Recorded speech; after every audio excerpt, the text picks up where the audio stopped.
Amen, amen. Thank you, sister जी, बहुत ही powerful और wonderful praise and worship. Thank you. आइए हम वचन में चलेंगे।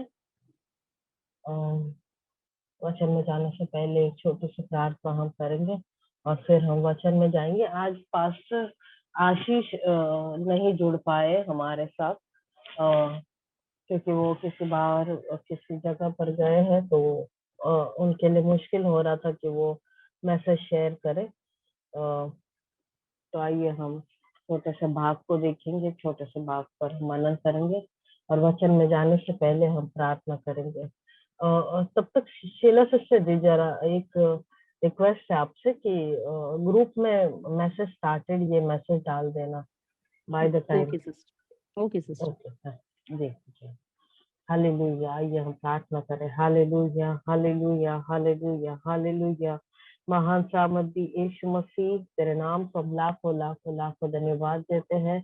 प्रभु यीशु, सुंदर से समय को लेकर प्रभु जी हम तेरे सम्मुख आते हैं। अब तक लॉर्ड प्रभु जी गीतों में और प्रभु जी प्रार्थनाओं में, स्तुति, संग्रह और प्रभु जी अद्भुत अनुभव, अद्भुत प्रेजेंस में होने का अनुभव तो हमको देता है, इसलिए धन्यवाद देते हैं प्रभु यीशु। इस समय में खुदाबंद हम तेरे वचन को सुनने जा रहे हैं प्रभु यीशु मसीह, तो हमसे बोल और बातचीत कर। सुनने वाले कान, ग्रहण करने वाला मन तो हमको दे। और प्रभु यीशु, हम धन्यवाद देते हैं खुदाबंद तेरे हर बात के लिए। खुदा, तेरा हर एक वचन सच्चा है परमेश्वर। और प्रभु जी ये वचन ही है जो हमें लॉर्ड प्रभु जी सही मार्ग पर चलाता है, हमें लॉर्ड आजाद करता है हर बंधनों से। परमेश्वर, हम मांगते हैं आज तेरा वचन काम करने पाए हमारे जीवनों में। और प्रभु यीशु, लॉर्ड प्रभु जी, और हम गॉड प्रभु यीशु तेरे महिमा के लिए खड़े हो प्रभु यीशु। हम प्रार्थना करते हैं लॉर्ड प्रभु जी, हर बात के लिए धन्यवाद देते हैं प्रभु जी। मैं अपने आप को तेरे हाथों में सौंपती हूँ लॉर्ड। मेरे अंदर तेरे पवित्र आत्मा का सामर्थ्य भरपूरी से होने दे। हर एक शब्द मेरे प्रभु यीशु तेरी ओर से आने दे। खुदाबंद प्रभु जी, इस पूरे जगह को तू घेर ले परमेश्वर। हर एक पर तेरा अनुग्रह होने दे खुदा। प्रार्थना करते और भी लोग प्रभु यीशु जो आने पर है, उनको जुड़ने में सहायता कर परमेश्वर। हम सब बातों के लिए धन्यवाद देते हैं। सारा आदर और महिमा यीशु मसीह तुझी को देते हुए पवित्र नाम में लॉर्ड, मीठे मधुर नाम में हम मांगते हैं लॉर्ड। Amen, amen, amen. आइए हम एक छोटे से भाग को देखेंगे। हम मरकुस रचित सुसमाचार इसके 11 के 22 पद को देखेंगे। Mark 11:12, mark 11:12। यहाँ पे ऐसे लिखा है, यीशु ने उसको उत्तर दिया, परमेश्वर पर विश्वास रखो। अगर हम इंग्लिश में देखेंगे तो वहां पे ऐसे लिखा है, and Jesus answered them, have faith in God. सचमुच हमारा परमेश्वर महान परमेश्वर है और वो हमसे बहुत आयत से प्रेम करता है। वो एक विश्वास योग्य परमेश्वर है। और जैसे मरकुस इस 11 के 22 पद में वो कहता है कि हम सभी को परमेश्वर पर विश्वास करने की जरूरत है। हम सभी को परमेश्वर पर विश्वास रखने की जरूरत है। यहाँ पे वो अपने चेले पतरस को एक संदर्भ में उत्तर देते हुए कह रहा है, एक सिचुएशन में आंसर देते हुए, पर विश्वास रखो। आज भी ये वचन हमसे भी बातें करता है, हम मसीहों से भी कहता है कि हमें विश्वास में बने रहने की जरूरत है, क्योंकि विश्वास के बिना मसीह जीवन ही व्यर्थ है। Without faith Christian life is meaningless. सचमुच विश्वास के बिना हमारा जीवन कुछ भी नहीं है। अगर हम इसी सिचुएशन के बारे में या इसी संदर्भ के बारे में मैथ्यूस में भी पढ़ेंगे, मत्ती रचित सुसमाचार इसके 21 के 22 पद में, 21-22 में, वहां पे भी यीशु मसीह कहता है, मरकुस ने बताया कि यीशु मसीह ऐसा कहता है, और जो कुछ तुम प्रार्थना में विश्वास से मांगोगे वह सब तुमको मिलेगा। यहाँ पे यीशु मसीह कहता है कि जब भी विश्वास से भरा हुआ प्रार्थना हम करते हैं, या प्रार्थना में जो कुछ भी हम यीशु मसीह पर पूरी तरह से विश्वास करते हुए, बिना संदेह किए हुए हम जब भी कुछ मांगते हैं तो वो हमें देता है। सचमुच मसीह लोगों के लिए विश्वास ये बहुत ही इम्पोर्टेंट पद है, हम बोल सकते हैं, या विश्वास हमारे जीवनों में बहुत महत्व रखता है। विश्वास क्या है? अगर हम इसके बारे में सोचे तो वचन के अनुसार इब्रानी 11:1 में लिखा है, अविश्वास आशा की हुई वस्तुओं का निश्चय और अनदेखी वस्तुओं का प्रमाण है। विश्वास एक अश्योरेंस है हमारे जीवनों में, कॉन्फिडेंस है हमारे अंदर कि जो भी हम होप करते हैं, जो भी हम आशा करते हैं, या जो भी हम चाहते हैं, हमको कॉन्फिडेंस है, हमको अश्योरेंस है कि हमारा प्रभु उसके लिए काम कर रहा है। यही विश्वास है। उन बातों को हो सकता है हम इस वक्त नहीं देख सकते, नो मैटर कि हमारा सिचुएशन क्या है, कोई बात नहीं कि हम कौन से परिस्थिति में हैं। हो सकता है हम विपरीत परिस्थितियों में आज हैं और हमारे साथ कुछ भी अच्छा नहीं हो रहा, हो सकता है बहुत बुरा हुआ है, लेकिन फिर भी जब हम विश्वास करते हैं तो हम विश्वास करते हैं कि हमारा प्रभु सब कुछ ठीक करने वाला परमेश्वर है। यही अश्योरेंस हमारे अंदर होता है कि हमारा प्रभु हमारे लिए काम कर रहा है। लेकिन आज के समय में हम देखते हैं कि बहुत सारे मसीह अपने इस विश्वास को पॉजिटिव थिंकिंग से रिप्लेस कर रहे हैं। बहुत सारे लोग सकारात्मक सोच को विश्वास के साथ उन्होंने बदल दिया है।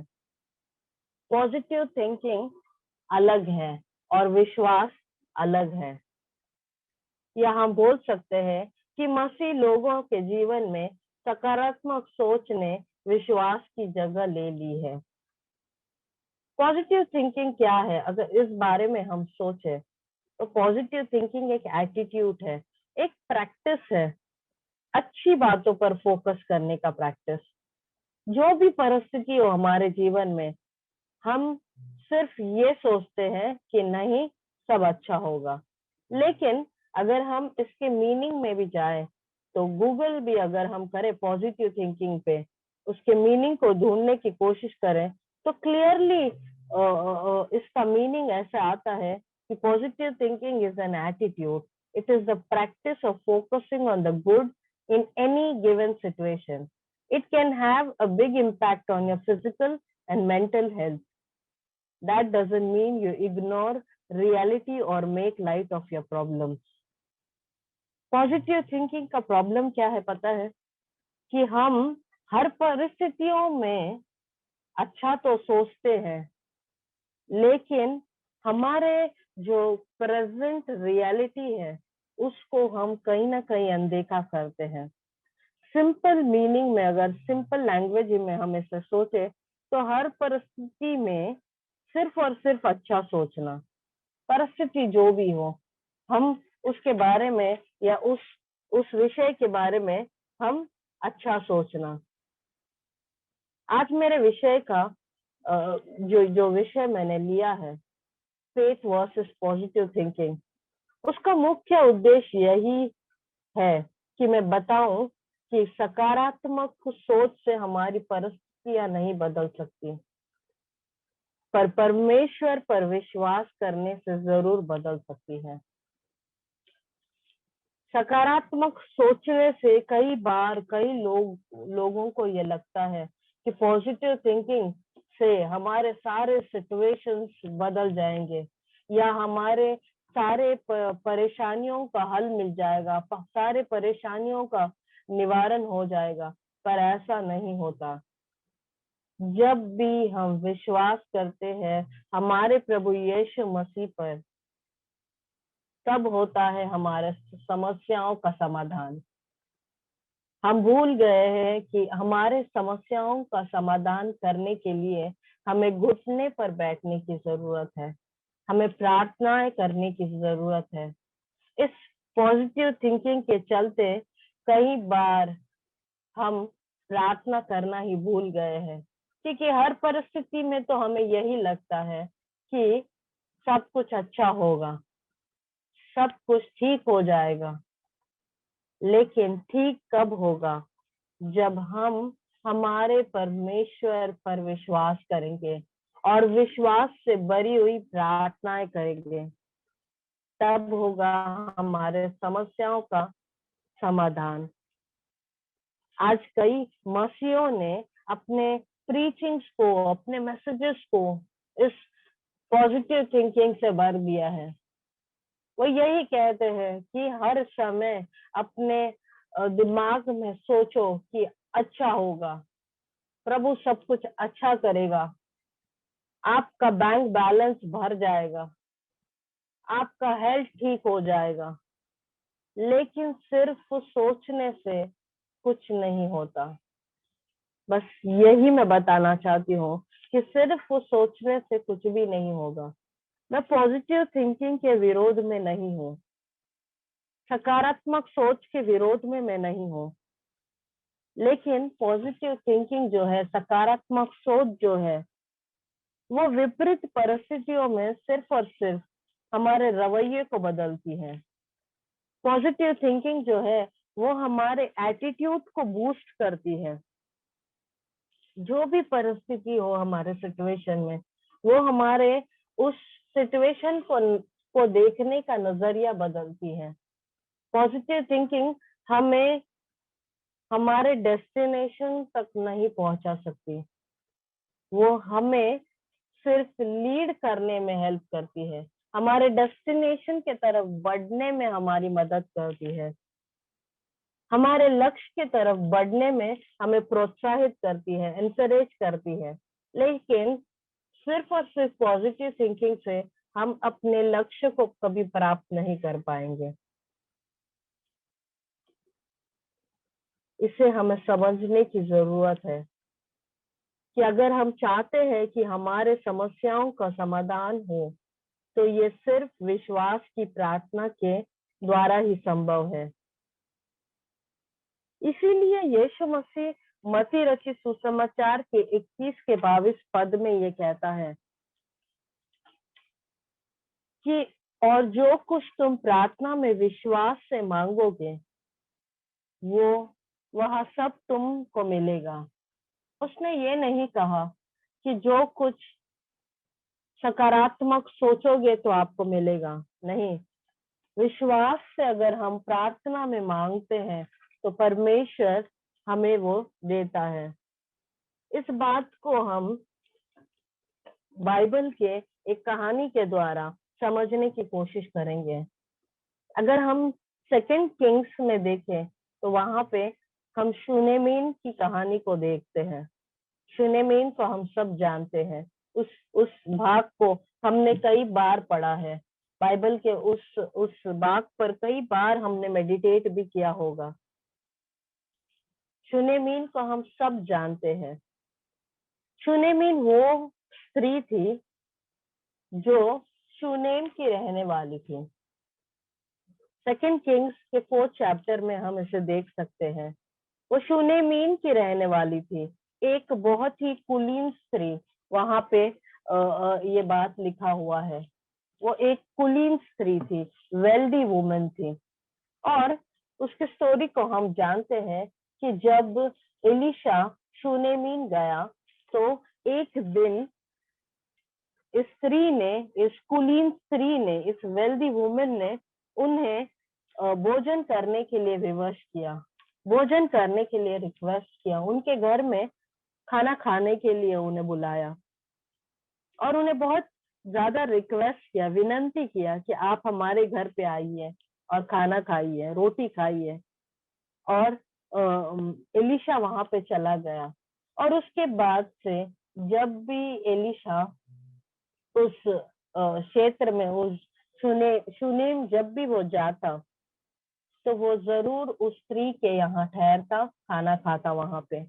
कुछ दिनों बाद हम देखते हैं कि शूनेमीन ने अपने पति से कहा कि ये परमेश्वर का भक्त जान पड़ता है, ये एक पवित्र जन है, ये परमेश्वर का दास है, तो हम इसके लिए हमारे छत पर एक ऊपरी कोठरी बनाएंगे। और वो अपने पति से कहकर ऊपरी कोठरी बनवाती है, और वहां पे परमेश्वर के दास को लगने वाली जरूरत के जो सामान है, जैसे कि खाट हो गया, दीप हो गई, ऐसी चीजों को वो वहां पे रखती है। और जब भी परमेश्वर का जन उस क्षेत्र में जाता है, उस जगह पर जाता है, तो वो वहां पे भोजन करता है और ठहरता है उस ऊपरी कोठरी में, जहाँ जो शूनेमीन उनके लिए बनवाती है। और कुछ दिनों के बाद हमेशा वो वहां पे जाते हैं और वहां पे ठहरते हैं, वहां पे अपना काम पूरा करते हैं। और सचमुच ये स्त्री जो है, ये वेल्दी होने के साथ साथ, एक कुलीन स्त्री होने के साथ साथ, हम देखते हैं कि ये बहुत ही नेक दिल स्त्री थी, इसीलिए उसने ये नेक काम किया था। और बदले में है ना, हम देखते हैं, अगर हम उस भाग को, उस अध्याय को पूरी तरह से पढ़ेंगे, तो वहां पे हम देखते हैं कि बदले में वो कुछ भी नहीं चाहती थी। ये भला काम उसने कोई रिवॉर्ड के लिए नहीं किया था, हम देखते हैं। लेकिन एक दिन एलिशा को के मन में ये आता है कि हम यहाँ पे आते हैं, ठहरते हैं, और ये स्त्री भी हमारा अतिथि सत्कार करती है, हमारे लिए वो बहुत कुछ कर रही है। तो वो अपने दास को, गेहाजी को बुलाकर पूछता है कि शूनेमीन को बुलाओ, और उनको क्या उनके लिए हम कर सकते हैं वो पूछो। हम देखते हैं कि शूनेमीन बदले में उत्तर देती है कि नहीं, मुझे किसी चीज की आवश्यकता नहीं है। मैं आपको शॉर्ट में बता रही हूँ, मैं वचन के डिटेल में नहीं जा रही, मतलब वचन के पॉइंट टू पॉइंट मैं बता रही हूँ, आपको बताने की कोशिश कर रही हूँ, क्योंकि हम जो जो बातें कर रहे हो उस पे आएंगे सीधे से। तो हम देखते हैं कि शूनेमीन कहती है कि मुझे किसी चीज की घटी नहीं। लेकिन गेहाजी बहुत समय से वो शायद ध्यान देता है, और उसे पता चलता है कि उनको पुत्र की घटी है, पुत्र नहीं है उनका कोई। और गेहाजी जो है एलिशा से कहता है कि शूनेमीन का कोई पुत्र नहीं, और उनका जो पति भी है वो भी बूढ़ा हो चला है। एलिशा कहता है कि हम उस बात को देखेंगे, उस वचन को हम पढ़ेंगे।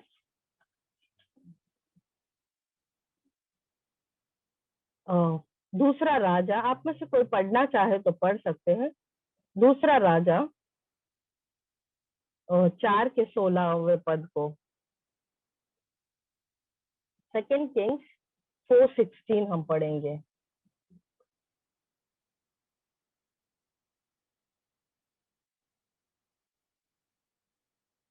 कोई पढ़ना चाहे पढ़ सकते हैं, नहीं तो मैं पढ़ूंगी। 4 का जी पढ़िए सिस्टर। 4 का कितना बताया? 16वें पद को, 16th वर्स।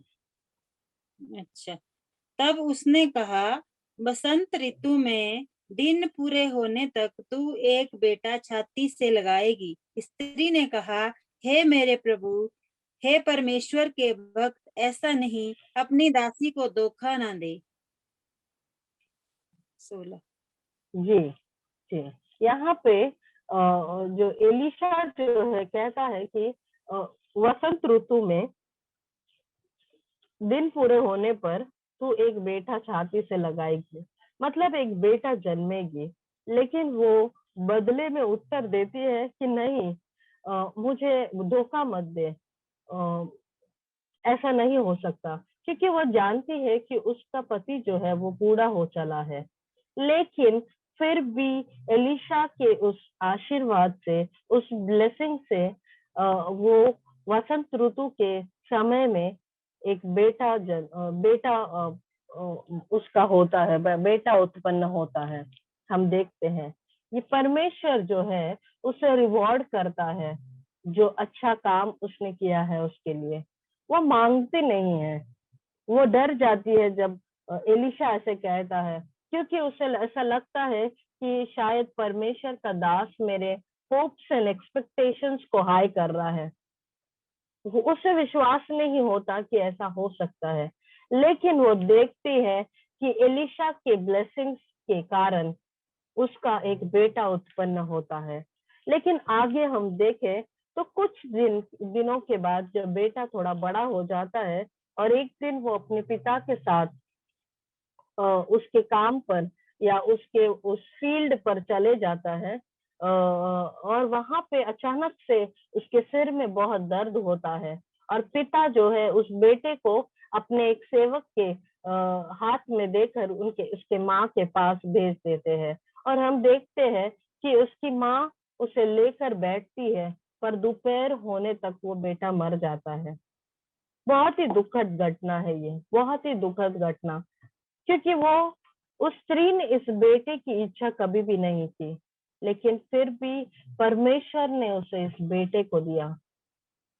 ये शायद बहुत बड़ा रिवॉर्ड था उसके लिए, बहुत बड़ा। ये ऐसी बात थी जो परमेश्वर ने मांगने से पहले एक बहुत बड़े वरदान को दे दिया था मानो। लेकिन आज इस समय में वो बेटा मरा पड़ा था उसके हाथ में। सचमुच कितना दुखी होगी वो, पूरी तरह से अंदर से वो टूट गई होगी। हम ये बिल्कुल भी नहीं बोल सकते हैं कि इस परिस्थिति में वो दुखी नहीं हो सकती। हम ये नहीं बोल सकते, क्योंकि हम जानते हैं कि वो अपने उस बेटे के मरने पर टूट गई होगी शायद। लेकिन अगर हम इस वचन को पढ़े ध्यान से, इस पूरे बातों को हम, इस पूरी कहानी को हम पढ़े, तो हम देख सकते हैं कि इस स्त्री ने वहां पर बिल्कुल भी दुख नहीं जताया, कुछ भी वहां के लोगों को या कुछ भी नहीं दिखाया। वो इस मरे हुए बेटे को अपने हाथ में लेकर परमेश्वर के दास के उस ऊपरी कोठरी में जाती है और वहां पे उस बच्चे को सुलाती है, उस कॉट पर, उस खाट पर। और वो जल्दी से नीचे आकर अपने पति के लिए एक संदेश भेजती है कि मेरे लिए एक गधी भेजो और मैं परमेश्वर के दास के यहाँ जाना चाहती हूँ। उसका पति भी कंफ्यूज होता है कि ये आज परमेश्वर के दास के पास अचानक क्यों जा रही है, क्योंकि ना तो आज नया चांद का दिन है, ना तो विश्राम का दिन है, क्योंकि शायद उस समय में लोग परमेश्वर के दास को मिलने जाते होंगे। तो ये स्त्री जब कहती है कि मुझे जाना है, तो उसका पति पूछता है कि क्यों जाना चाहते हो आप आज? आज तो ना तो नया चांद है और ना विश्राम का दिन है। लेकिन हम देखते हैं कि ये जो स्त्री है, शुनेमीन जो है, वो उत्तर देती है अपने पति को कि कल्याण होगा। ऑल इज वेल, अगर हम इंग्लिश में देखें तो वहां पे लिखा है कि ऑल इज वेल। वहां पे मैं वो बात को पढ़ूंगी। And he said, why will you go to him today? It is neither new moon nor sabbath. She said, all is well. हम देखते हैं कि परिस्थिति इतनी विपरीत है, इतने भयंकर परिस्थिति में वो स्त्री है, लेकिन वो एक सकारात्मक बात को कर रही है। अपने पति से बोल रही है कि no, all is well, everything is fine. She is saying to him, all is well. वो बोल रही है कि अच्छा होगा, कल्याण होगा। वो भी ऐसे परिस्थिति में जब उसका बेटा मरा पड़ा है, एक बेटा जो बहुत सालों बाद शायद उसको हुआ था। हम समझ सकते हैं जब किसी के बच्चे नहीं होते, जो बांझ स्त्रियां होती है, लेकिन कई साल बाद जब उनका बच्चा होता है या बेटा होता है, बेटी होती है, उनके गोद में एक बच्चा होता है, तो वो खुशी ही अलग है। मैं सचमुच कह सकती हूँ कि हम में से हर एक से ज्यादा ही वो जानती है कि उस बच्चे का महत्व क्या है। लेकिन ऐसे विपरीत परिस्थिति में शी वॉज स्पीकिंग पॉजिटिव। ऐसे विपरीत परिस्थिति में एक पॉजिटिव एटीट्यूड वो दिखा रही है और अपने पति से कह रही है कि ऑल इज वेल। हम अगर आगे देखेंगे तो वो उस गदी पर बैठकर वो परमेश्वर के जन के पास चली जाती है और अपने उस सेवक से भी कहती है कि जल्दी कर, रुकना मत कहीं पर भी जब तक मैं नहीं बोलूं, और जल्दी से जल्दी मुझे परमेश्वर के दास के यहाँ ले चल। हम देखते हैं कि जब वो उस करमेल पर्वत के पास पहुंचती है जहां पर परमेश्वर का दास होता है, परमेश्वर का दास उससे दूर से ही देखता है और अपने सेवक गेहाजी को भेजता है। वो भी बहुत सोच में पड़ जाता है कि अचानक से शूनेमीन आज मेरे यहाँ क्यों आ रही है, क्योंकि ऐसे ही कभी भी उठकर लोग परमेश्वर के दास के पास नहीं जाते थे। उस समय में एक एक डे होता था, एक दिन होता था जब हम परमेश्वर के दास से मिलने जाते थे। कभी भी कोई भी परमेश्वर के दास के पास नहीं जाते थे। तो जब वो देखता है कि शूनेमीन अचानक से आज यहाँ पर क्यों आ रही है, तो वो व्याकुल होता है। उसे ऐसा लगता है कि कुछ तो शायद गड़बड़ है। वो अपने सेवक से कहता है जाकर उस भाग कर जा और उससे पूछ। हम देखेंगे उस भाग को, हम पढ़ेंगे इसी चौथे अध्याय के 25वें पद से। इसी चौथे अध्याय के 25वें पद से। तो वह चलते चलते करमेल पर्वत को परमेश्वर के भक्त के निकट पहुंची। उसे दूर से देखकर परमेश्वर के भक्त ने अपने सेवक गेहजी से कहा, देख, इधर तो वह शूनेमिन है। और आगे हाँ पढ़िए, ये पढ़िए आगे अब की पढ़िए। अब उससे मिलने को दौड़ जा और उससे पूछ कि तू कुशल से है, तेरा पति भी कुशल से है और तेरा लड़का भी कुशल से है। पूछने पर स्त्री ने उत्तर दिया, हाँ, कुशल से है। वह पहाड़ पर परमेश्वर के भक्त के पास पहुंची और उसके बस सिस्टर जी, बस जी, हेलो सिस्टर जी, बस जी, यहाँ पे हम देखते हैं कि गेहाजी से परमेश्वर के भक्त ने कहा कि जाकर उससे पूछ कि तेरा जो पति है वो कुशल से है। वो कहती है अब उससे मिलने को दौड़ जा और उससे पूछ कि तू कुशल से है, तेरा पति कुशल से है और तेरा लड़का भी कुशल से है। वहां पे गेहाजी से पूछने के लिए एलिशा जो है उसे भेजता है कि पूछ ले कि सब कुछ ठीक तो है ना, आज अचानक वो क्यों यहाँ पर आ रही है। और पता है बदले में वो स्त्री उत्तर देती है कि ऑल इज वेल, हाँ, कुशल से है। वो गेहाजी को भी यही उत्तर देती है कि सब कुछ कुशल से है।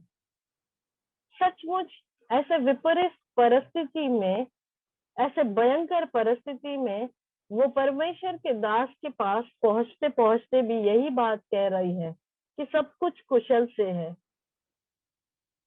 तो क्या वो अपने परिस्थिति को भूल गई थी? नहीं, वो अपने परिस्थिति को नहीं भूली। वो जानती थी कि वो बहुत ही दुख में घिरी हुई है। वो जानती थी कि बहुत ही भयंकर परिस्थिति का सामना वो कर रही है, लेकिन उसके अंदर एक पॉजिटिव एटीट्यूड था जो यहाँ पर परमेश्वर के दास तक उसे लेके आया। लेकिन अगर हम आगे वचन में पढ़े, इस 27 पद में मैं आपके लिए पढ़ती हूँ, वहां पे लिखा है 26 पद में वो कहती है, हाँ, कुशल से है। वह पहाड़ पर परमेश्वर के भक्त के पास पहुंची और उसके पांव पकड़ने लगी। तब गेहाजी उसके पास गया कि उसे धक्का देकर हटाए, परंतु परमेश्वर के भक्त ने कहा, उसे छोड़ दे, उसका मन व्याकुल है, परंतु यहोवा ने मुझको नहीं बताया, छिपा ही रखा है। तब वह कहने लगी क्या मैंने अपने प्रभु से पुत्र का वर मांगा था? क्या मैंने न कहा था कि मुझे धोखा न दे? हम देखते हैं कि वो बहुत व्याकुल थी, लेकिन फिर भी वो ऑल इज वेल बोल रही थी। वो बहुत व्याकुल थी, फिर भी वो बोल रही थी कि कल्याण होगा। वो बहुत व्याकुल थी, बहुत तकलीफ में थी, लेकिन फिर भी वो बोल रही थी कि सब कुछ कुशल है। हम देखते हैं, लेकिन वो जो कुलीन स्त्री थी, शूनेमीन जो थी, वो आकर परमेश्वर के भक्त के पैरों पर गिरी। वो बहुत दुखी थी। परमेश्वर का जन बोल रहा है कि नहीं, वो बहुत व्याकुल है। हम सकारात्मक सोच से आगे बढ़ सकते हैं, लेकिन ये हम कभी भी नहीं भूले कि हमें यीशु मसीह के चरणों में गिरने की जरूरत है। अगर हम चाहते हैं कि हमारे समस्याओं का समाधान हो, हमें यीशु मसीह से प्रार्थना करने की जरूरत है। अगर हम चाहते हैं कि हम हमारे समस्याओं से बाहर आए, अगर इस स्त्री के अंदर ये पॉजिटिव थिंकिंग नहीं होता, मतलब मैं आपको ये बताना चाहती हूँ कि पॉजिटिव थिंकिंग या सकारात्मक सोच का अपना एक महत्व है। बाइबल के अनुसार पॉजिटिव थिंकिंग गलत नहीं है, उसमें वो गलत है ये मैं नहीं बोल रही। उसका अपना एक महत्व है, उसकी अपनी एक जगह है, क्योंकि जब आप सकारात्मक सोच से भरे हुए होते हो, तभी आप खड़े हो सकते हो। अगर ये स्त्री के अंदर ये पॉजिटिव थिंकिंग नहीं होता ना, तो वो कभी भी परमेश्वर के जन के पास नहीं आती। वो यही सोचती कि मैंने मांगा भी नहीं और इस परमेश्वर के दास ने मुझे ब्लेस किया और आज मेरा बेटा मरा पड़ा है। वो बहुत आंसुओं में होती, उसने अपने बंधुओं को बुला लिया होता और आखिर में उस बच्चे को वो गाड़ देते। उससे ज्यादा वो लोग क्या करते? अपने बेटे को बरी करते। लेकिन इस सकारात्मक सोच के वजह से वो उठी, वहां से निकली और परमेश्वर के दास तक पहुंची। लेकिन वो ये नहीं भूली कि अगर वो चाहती है कि उसके समस्या का समाधान हो, तो उससे परमेश्वर के चरणों में या परमेश्वर के दास के चरणों में गिरने की जरूरत है, प्रार्थना करने की जरूरत है, गिड़गिड़ाने की जरूरत है। हमें ये कभी भी नहीं भूलने की जरूरत है। ऑल इज वेल बोलने से हमारे सिचुएशंस नहीं बदल सकते, लेकिन ऐसा सोचने से हमें हिम्मत जरूर मिल सकती है उन सिचुएशंस को फेस करने के लिए। हमें विश्वास की जरूरत है, और वो विश्वास ऐसे ही नहीं, लेकिन कार्य से भरा हुआ विश्वास या कार्य रूप में दिखाने वाला विश्वास हमारे जीवन में जरूरी है। क्योंकि वचन कहता है कि faith without work is dead. हम जानते हैं कि कार्य के बिना विश्वास मरे हुए के समान या मृत्यु के समान है, उसमें कोई बल नहीं। लेकिन अगर हम विश्वास करते हैं, तो जैसा परमेश्वर चाहता है वैसे हमें करने की जरूरत है। हर एक परमेश्वर को चाहने वाला या लवर ऑफ क्राइस्ट, वो पॉजिटिव ही थिंक करेगा या पॉजिटिव थिंकर ही होगा। But not all positive thinkers will be lovers of Christ. ये हमें समझने की जरूरत है। हर एक पॉजिटिव सोचने वाला मसीह से प्रेम करता है, ये नहीं हो सकता। हर एक पॉजिटिव सोचने वाला मसीह से प्रेम करता है या मसीह पर विश्वास करता है, ऐसा नहीं है। लेकिन जो भी लोग मसीह पर विश्वास करते हैं, मसीह पर मसीह से प्रेम करते हैं, यीशु मसीह से जो प्रेम करते हैं, वो जरूर पॉजिटिव सोचने वाले लोग ही होंगे। अगर वो सच्चे विश्वासी हैं, अगर सच्चे रीति से अगर वो विश्वास करते हैं परमेश्वर पर, तो क्योंकि हमारा एक बहुत बड़ा पॉजिटिव थिंकिंग वाला वर्स हम देखेंगे रोमन्स 8:28 वहां पे क्या लिखा है? रोमन्स 8:28 हम पढ़ेंगे, रोमियो की किताब 8 के 28 को।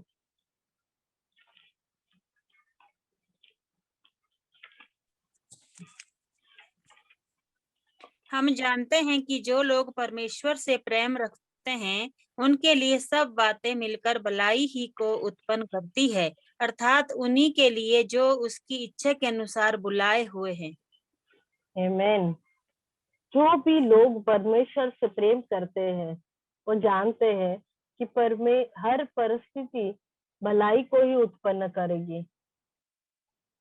हम जानते हैं कि जो लोग परमेश्वर से प्रेम रखते हैं उनके लिए सब बातें भलाई को ही उत्पन्न करेगी। इंग्लिश में भी देखें हम तो वहां पे लिखा है, and we know that for those who love God all things work together for good for those who are called according to his purpose.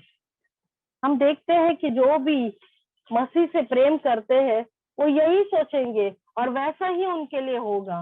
वो यही सोचेंगे कि परमेश्वर हमसे प्रेम करता है और वो सिर्फ और सिर्फ हमारे साथ भलाई करेगा, वो भला ही करेगा, वो कभी हमारे साथ गलत नहीं कर सकता। मसीह से प्रेम करने वाले जरूर यही सोचेंगे। लेकिन क्या हम बोल सकते हैं कि जो भी सकारात्मक सोच से भरे हुए लोग होते हैं इस दुनिया के, या मसीह लोगों में भी जो भी पॉजिटिव थिंकर्स हैं, क्या वो मसीह से सच्चा प्रेम करते हैं? क्या विश्वास करते हैं मसीह पर? नहीं, ये जरूरी नहीं। हो सकता है कि वो विश्वास करते भी हो या नहीं भी करते हो। हमें पॉजिटिव थिंक करना या सकारात्मक सोचना हमारे लिए जरूरी है। ऐसा नहीं है कि हम नहीं सोचें, क्योंकि नेगेटिव थिंकिंग जो है हमारे मनोबल को कमजोर करती है। नेगेटिव थिंकिंग जो है हमें बहुत कमजोर करती है। पर विश्वास के द्वारा, विश्वास के प्रार्थना के द्वारा कुछ भी संभव नहीं। हम विश्वास के प्रार्थना को अनदेखा नहीं कर सकते। परमेश्वर के जो आज्ञा है, जो डिटरनॉमी में लिखा हुआ है कि कोई अगर बैटल फील्ड में जाता है या वॉर में जाता है, उनके लिए वो एक घोषणा करते हैं कि कोई अगर डर रहा है तो वो अपने घर वापस लौट जाए। डर का नेगेटिव थिंकिंग कहीं ना कहीं डर को दर्शाता है, या डर नेगेटिव थिंकिंग को दर्शाता है, हम बोल सकते हैं। हम जब डरते हैं तब हम असल में बुरा सोच रहे होते हैं परिस्थिति को लेकर कि बुरा होगा, बुरा होगा। तो नेगेटिव थिंकिंग से जो लोग हैं भरे हुए, वो बैटल फील्ड में नहीं रह सकते। उनके लिए एक घोषणा की जाती है कि अगर वो डर रहे हैं, घबरा रहे हैं, तो वापस अपने घर चले जाएं। पता है क्यों? क्योंकि ऐसे लोग दूसरों का भी मनोबल तोड़ते हैं। ऐसे लोग अपने आसपास के लोगों को भी कमजोर करते हैं अपनी बातों से। हम जानते हैं इजरायली लोग जब स्पाई करने के लिए जब 10 लोगों को भेजा गया कानान में, तो सिर्फ 2 ही लोग पॉजिटिव बातें कर रहे थे, बाकी 8 लोग नेगेटिव बातें कर रहे थे। वो लोग बोल रहे थे कि नहीं, वहां पे हम कभी जा ही नहीं सकते, पहुंच ही नहीं सकते, क्योंकि वहां के लोग बहुत ही बलशाली है, वो बहुत ही शूरवीर लोग हैं, बड़े लोग हैं, हम उनके सामने टिक नहीं पाएंगे। जब उन्होंने ऐसे नेगेटिव बातें की, पता है पूरे के पूरे इजरायलियों का मनोबल टूट गया। सारे के सारे लोग रोने लग गए, क्योंकि वो ये सोचने लग गए कि नहीं, हम उस देश में कभी प्रवेश नहीं कर पाएंगे। इसीलिए मैं बोल रही हूँ कि नेगेटिव थिंकिंग हमारे जीवन में नहीं होना चाहिए और पॉजिटिव थिंकिंग होना चाहिए। उसका अपना एक महत्व है। लेकिन कई बार हम पॉजिटिव थिंकिंग में रहकर हम प्रार्थनाएं करना भूल जाते हैं, हम विश्वास करना भूल जाते हैं, परिस्थितियों को फेस कैसे करना ये भूल जाते हैं, सिर्फ हाथ पर हाथ रखकर बैठ जाते हैं। कहीं ना कहीं सकारात्मक सोच जो है वो अपने ही पावर पर विश्वास करना है, कहीं ना कहीं अपने आप पर और अपने पावर को इस्तेमाल करना है, पॉजिटिव थिंकिंग। लेकिन जो फेथ है, जो विश्वास है, वो परमेश्वर के पावर पर ड्वेल करना है, परमेश्वर के सामर्थ्य पर डिपेंड करना है। हम अगर जेम्स 5 में भी देखें, वहां पे प्रार्थना के विषय में कई बातें लिखी है। एक बात मैं पढ़ूंगी, उसके बाद हम इस विषय को खत्म करेंगे। जो याकूब की पत्री जो है, उसके 5वें अध्याय में हम देखेंगे, जेम्स 5 चैप्टर 5 और उसके 15वें पद को मैं आपके लिए पढ़ती हूँ। और विश्वास की प्रार्थना के द्वारा रोगी बच जाएगा और प्रभु को उठकर खड़ा और प्रभु उसको उठाकर खड़ा करेगा, और यदि उसने पाप भी किया हो तो उनकी भी क्षमा हो जाएगी। हम देखते हैं कि यहाँ पे याकूब कहता है कि विश्वास की प्रार्थना के द्वारा रोगी भी चंगा हो जाएगा, और अगर किसी ने पाप किया है तो उसको भी क्षमा मिल जाएगी। देखो, विश्वास में, परमेश्वर पर विश्वास करने में कितना सामर्थ है कि अगर एक कोई रोगी भी है, अगर विश्वास से हम कलीसिया के लोग भी अगर हम उसके लिए प्रार्थना करते हैं तो वो ठीक हो जाएगा। शुनेमीन के भी जीवन में वैसा ही हुआ। वो उसने परमेश्वर के जन के पैरों में गिरकर रिक्वेस्ट किया, रोई, वो व्याकुल हो गई, और परमेश्वर का जन उठकर उसके साथ चला गया। हम पहले देखते हैं कि परमेश्वर का जन गेहाजी से कहता है कि तू शुनेमीन के साथ जा और मेरी लाठी को उस बच्चे के ऊपर रख, लेकिन शुनेमीन नहीं मानती। वो कहती है, मैं तुझे नहीं छोड़ूंगी जब तक तू मेरे साथ नहीं आएगा। और वो परमेश्वर का जन उठता है और उसके साथ चला जाता है। फिर हम देखते हैं कि वहां पे प्रार्थना करता है परमेश्वर का दास एलीशा, प्रार्थना करता है उस बच्चे के लिए। उस ऊपरी कोठरी में जाकर वो उसे देखता है, मरा पड़ा हुआ पाता है और प्रार्थना करता है। फिर उसके बाद वो उसके ऊपर लेट कर उसको उस पर पसर जाता है, फिर उठता है, यहाँ वहां वो चलता है, फिर से उसके ऊपर लेट कर उस पर पसर जाता है, और फिर हम देखते हैं कि वो बच्चा उठ जाता है, चीख कर वो उठ जाता है। उस मृत्यु से भी हमें छुड़ाने का सामर्थ हमारा परमेश्वर रखता है, पर हमारे विश्वास की जरूरत है। शुनेमीन जानती थी कि अगर मैं परमेश्वर के दास को मेरे साथ ले जाऊं तो उसे विश्वास था कि परमेश्वर मेरे बेटे को उठ खड़ा करेगा। वो विश्वास था उसके अंदर, इसीलिए वो इतनी दूर आई थी। वो जानती थी कि इतने सालों के बाद अगर मुझे बेटा परमेश्वर दे सकता है तो उसे मरे हुए में से भी उठा सकता है। ये था उसका विश्वास। वो जानती थी कि मेरे पति के बूढ़े होने पर मैं गर्भ धारण कर सकती हूँ, तो उसे विश्वास था कि मेरे मरे हुए बेटे को भी परमेश्वर खड़ा कर सकता है। क्या आज हम ऐसा विश्वास रखते हैं हमारे जीवन में? ऐसा विश्वास हमें करने की जरूरत है कि मरे हुए हमारे सिचुएशंस भी जाग जाए, फिर से जीवित हो जाए। सकारात्मक सोचने की जरूरत है, लेकिन सिर्फ और सिर्फ वो लेकर हम ना बैठे, हम विश्वास से प्रार्थना करें। यही पत्रस से यीशु मसीह कह रहा है, हैव फेथ ऑन गॉड। और यीशु मसीह वहां पे आगे भी कहता है कि जब तुम विश्वास करोगे कि तब तुम जो कुछ मांगोगे वो तुम्हारे लिए हो जाएगा। जो कुछ भी तुम मांगोगे वो सब कुछ तुम्हारे लिए हो जाएगा। विश्वास की प्रार्थना में इतना पावर होता है। हम जो कुछ भी परमेश्वर से मांगते हैं वो हमारे लिए करेगा। लेकिन आज हमारे अंदर झांक कर हमें देखने की जरूरत है, हमें अपने आप को टटोलने की जरूरत है कि हम विश्वास में चल रहे हैं या पॉजिटिव थिंकिंग में जी रहे हैं। पॉजिटिव थिंकिंग में, इमेजिनेशंस में हम जी रहे हैं। आइए हम सभी परमेश्वर पर विश्वास करें और हमारे जीवनों को पूरी तरह से उसके हाथों में सौंपे। परमेश्वर इन वचनों को आशीष दें।